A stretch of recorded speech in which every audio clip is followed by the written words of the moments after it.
तर असंच चालू असताना बुगी वुगी नावाचा शो टीव्हीवर येत होता, ज्याचं ऑडिशन चालू होतं. तेव्हा ऑडिशन काय असतं हेही मला माहीत नव्हतं हो. कसं माहीत असणार? मी म्हटलं सर्वसामान्य मी, काय मला माहिती ऑडिशन काय असतात आणि कुठे द्यायचे असतात आणि काय. पण नवरा पोलीसमध्ये, मग त्याचा फायदा करून घ्यायला हवा की नाही?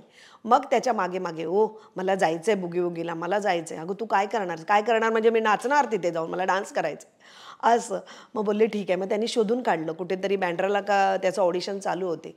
आणि ही गर्दी बापरे! काय सांगू मी तुम्हाला काय गर्दी म्हणजे आय कांट बिलीव्ह म्हणजे मी सांगू नाही शकत एवढी गर्दी म्हटलं इथे काय आपल्याला टिकावं लागणार आहे एवढ्या लोकांमध्ये. पण म्हटलं मरू दे देऊया ऑडिशन देऊन बघूया आणि तेव्हाही मी 3 राउंड सिलेक्टेड झाले बुगी वुगीमध्ये आणि तिसऱ्या राउंडला जावेद जाफरी आहेत त्यांचे जे भाऊ आहेत नावेद जाफरी होते आणि मग तरी पण मी सिलेक्ट झाले पण नंतर नाही सिलेक्ट झाले पण हरकत नाही. परत मी चालूच होतं घर, संसार आणि काहीतरी करायचे. मग कळालं की इंडियाज डान्सिंग सुपरस्टार येतंय. तोपर्यंत मला हे म्हणजे सीरियल किंवा मी सिनेमात काम करेन, सीरियलमध्ये काम करेन असं काही माझ्या डोक्यात नव्हतं, काहीही नाही. पण मला काहीतरी करायचंय म्हणून मग मी परत म्हणाली यांना हो इंडियाज डान्सिंग सुपरस्टारचं ऑडिशन चालू झालेत. परत गेले. तिथे रितेश देशमुख आणि गीता कपूर आणि एक जज होते. त्यांचं नाव मला माहीत नाहीये. तर ते तिघंजण होते. मी 3 राउंड गेले. तिथे मी परत 1 राउंड गेले. 5व्या राउंडला समोर रितेश देशमुख आणि गीता कपूर आणि ते एक तिसरे जज होते. आणि तेव्हा मी यार रावजी, बसा भाऊजी वगैरे ती लावणी सादर केली. आणि माझे मिस्टर पोलिसमध्ये असल्यामुळे त्यांच्याकडे काय असतं, की तुम्हाला जर नॅशनल टीव्हीवर दाखवायचं आहे, तर तुमच्याकडे काहीतरी असं पाहिजे, की जे आम्ही लोकं पाहतील. कारण शेवटी आमची इंडस्ट्री एंटरटेनमेंट, एंटरटेनमेंट, एंटरटेनमेंट. त्यांना काय हवं एंटरटेनमेंट आणि माझा नवरा होता पोलिसमध्ये, आहे पोलिसमध्ये. तर त्यांनी मला सांगितलं, की "आपके हस्बैंड आएंगे क्या?" मैं बोली, "क्यों आएंगे?" "नहीं, नहीं, वो ड्रेस में आएंगे ना, तो आप दिखेंगे। हम दिखाएंगे आपको, आपका स्टोरी दिखाएंगे." मैं बोली नहीं मेरा कोई स्टोरी नहीं है. नहीं नहीं आप बुलाओ उनको पूछो आप उन्हें पूछो कि वो आएंगे क्या. मैं बोली ठीक आहे. मग मी ह्यांना म्हटलं हो त्यांनी तुम्हाला ड्रेसमध्ये बोलवलंय तुम्ही याल. नाही नाही मी नाही येणार ड्रेसमध्ये. म्हटलं चला ना प्लीज मी दिसेन ना OTVवर. म्हणे नाही नाही मी येणार नाही. मग माझ्या आईला घेऊन मी सगळ्या ऑडिशन्स फिरायचे आणि मग नवरा काही तयार झाला नाही ड्रेसवर यायला पण तो आला. तो एपिसोड आमचा काही दाखवला गेला नाही कारण ते ड्रेसवर आले नाही. पण मी 5 राउंड गेले होते. नंतर मी डान्स इंडिया डान्स मॉम इथे गेले. तिथेही मी गेले आणि जे आत्ताचे दिग्गज आहेत म्हणजे डान्स इंडिया डान्समधले जेवढे कोरिओग्राफर आहेत मला खरंच त्यांची नावं माहीत नाही पण ते मला चेहऱ्याने ओळखतील कधीतरी मी त्यांच्यासमोर गेले तर. इतकं मला त्यांचं म्हणजे त्यांनी मला इतका सपोर्ट केला की म्हणजे त्यांनाही कळतं ना हे हाऊसवाईफ आहे हे काही कुठलं शिक्षण घेऊन आलेल्या नाही आहेत. हे आवड म्हणून इथपर्यंत आले. तर तिथेही काही सिलेक्शन झालं नाही. मग जाऊ दे म्हटलं आपण करत राहूया आपलं काही ना काहीतरी. तर मी मॅक्स लाईफ इन्शुरन्समध्ये कामाला होते तेव्हा. तेव्हा मला GPO म्हणजे आपलं जे पोस्ट ऑफिस आहे विटीचं तिथे एक सांगळे नावाचे गृहस्थ भेटले.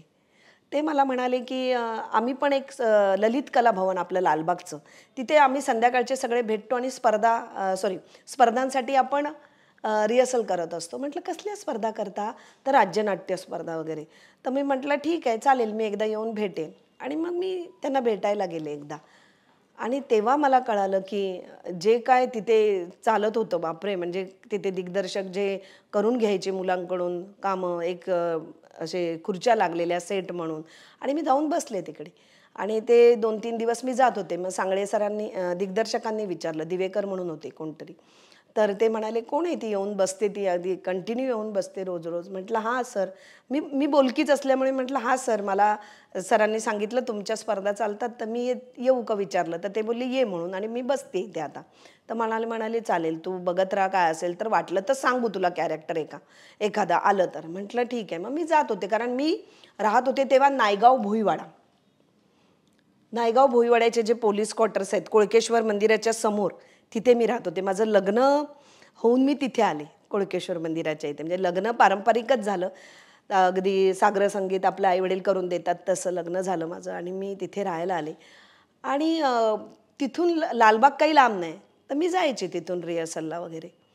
आणि मग मला हळू कळायला लागलं की थोडं असं काय असतं, कसं करतात, कसं डिरेक्टर काम करून घेतात किंवा आपल्याला आपण दगड म्हणजे मातीला आकार देणारे ते दिग्दर्शक. मी म्हटलं की ठीक आहे जाऊया म्हणून. मग एक कॅरेक्टर निघालं, 5 मुलांच्या आईचा रोल निघाला. ते माझं पहिलं कॅरेक्टर केलं मी त्यांच्यासोबत. आणि मग ते छान, त्याला काही नंबरात आला नाही, पण चांगलं त्याला वाहवा मिळाली. त्या 8वी पास त्याचं नाव त्या प्रायोगिक नाटकाचं.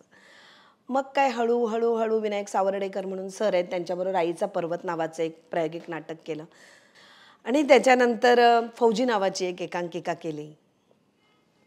त्याच्यानंतर करत गेले मी. मला जे जे मिळत गेलं, जसं जसं छोटं एक वाक्याचं काम का होईना मी करत गेले.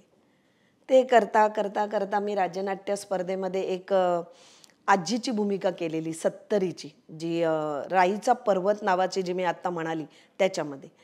मला सर म्हणाले की तू एवढी यंग असून तू म्हातारं कॅरेक्टर का करतेस? म्हटलं सर मला काम करत राहायचं आहे, मला काम हवं आहे, मला काम पाहिजे. मग ते छोटं मोठं मी बघणार नाही, मला जसं असेल तसं तुम्ही काम द्या.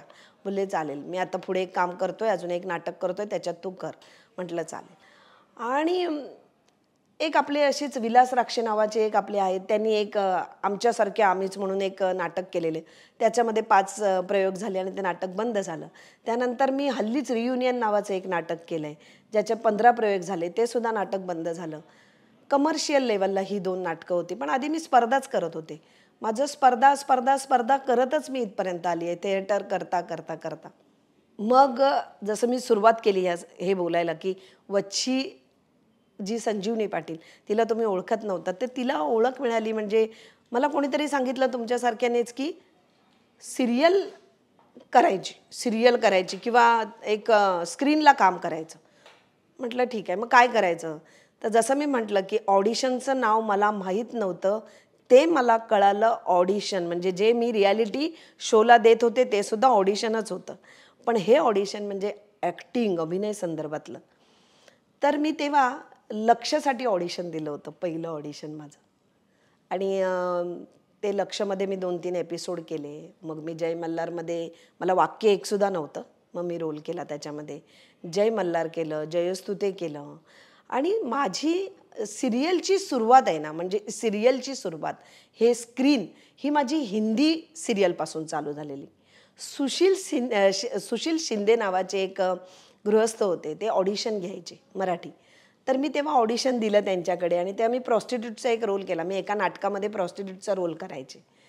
तेव्हा मी जो माझा एक सीन होता छोटासा, मी सादर केला त्यांच्यासमोर. मग त्यांनी मला हिंदीमध्ये मी जोधा अकबर, इतना करो ना मुझे प्यार, ये है मोहब्बतें, असं छोटे छोटे टीचर, डॉक्टर काय असेल ते रोल करत होते.